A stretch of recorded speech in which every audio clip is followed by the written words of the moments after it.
So, ayun nga, for today's video, magluluto tayo ng langka at tayo ay kumakanta-kanta pa nga at ito ay nabili natin sa palengke. So, binili ko siya balat na kasi para hindi na ako magbalat, kasi para hindi na ako magkalat. So, ayun, lilinisin ko ulit kasi medyo hindi maganda ang pagkabalat at aking aayusin para mas masarap yung kain natin kapag tatanggalan natin ulit siya ng yung mga natutuyo-tuyo na dyan sa ibabaw ng kanyang balat. So, ayun nga, tinatanggal ko na siya para naman hindi na natin makain yung mga matitigas pa dyan sa ibabaw ng langka, no guys?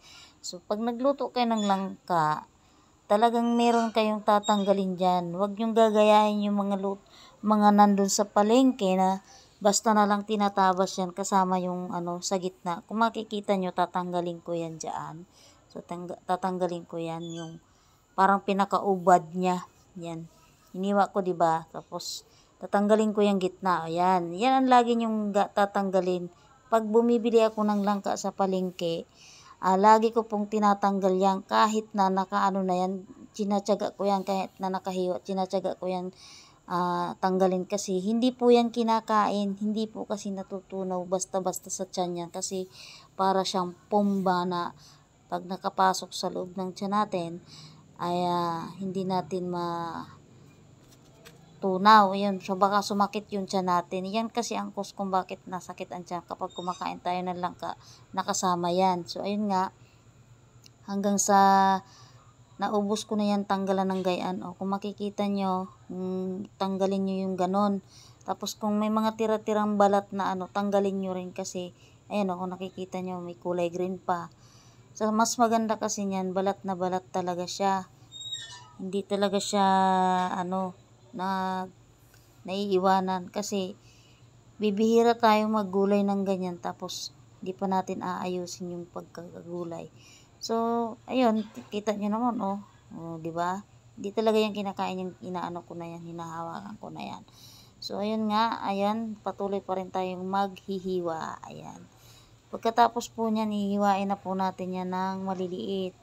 Kasama naman ang mga buto niyan kasi hilaw pa naman yan.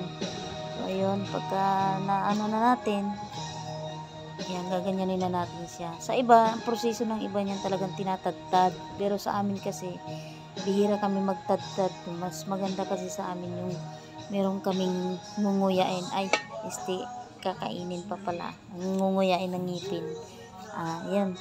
Pagkatapos po niyan, di atin nang isusubok sa isasalang sa kawali at gagataan natin after niyan. So, ayun nga. Panoorin po hanggang sa dulo ng walang katapusan. Dying, it's must believe it. They don't leave it on my heart. Dying, it's must believe it for a year.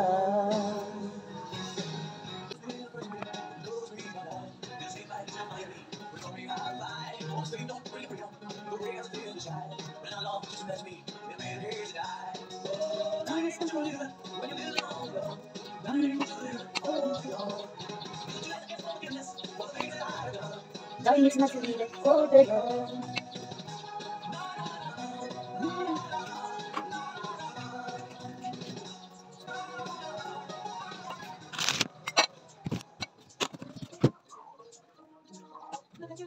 Guys, and guys, lalagyan na natin siya ng gata. Unang gata po yan.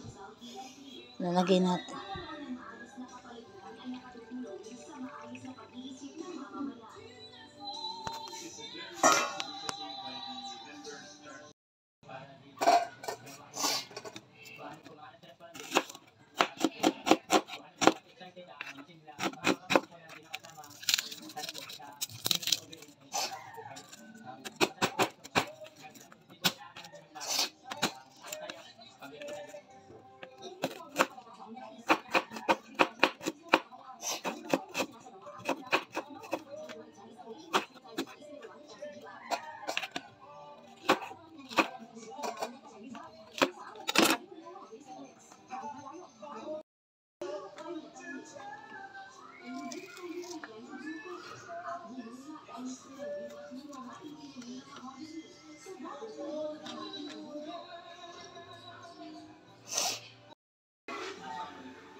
ganda ng pagkalagay ng gat. Kaya nga.